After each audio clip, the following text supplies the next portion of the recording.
How to apply to U.S CAEF. Visit uscaef.org, select Application and carefully review this page.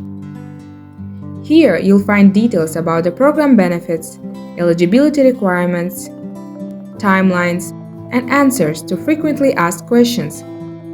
The U.S CAEF application has two parts. To start Part 1, click Apply Now at the bottom of the page.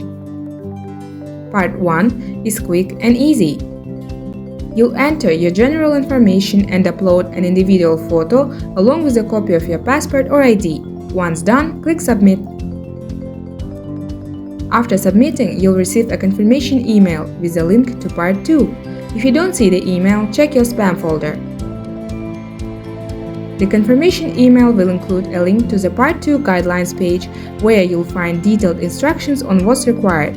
Make sure to read the instructions carefully before starting. When you are ready, use the link in the email to begin Part 2. Part 2 takes more time. You'll need to prepare essays, transcripts, and recommendation letters.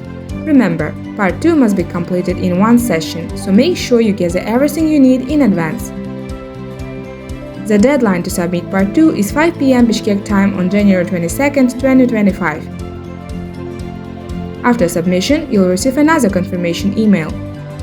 Don't forget, once you're done with your U.S CAEF application, your next step is to apply to the American University of Central Asia. The U.S CAEF scholarship is only available to students admitted to AUCA in the first cohort admission cycle. Check the AUCA website for important dates and details about the admission exams. That's it! Best of luck with your application!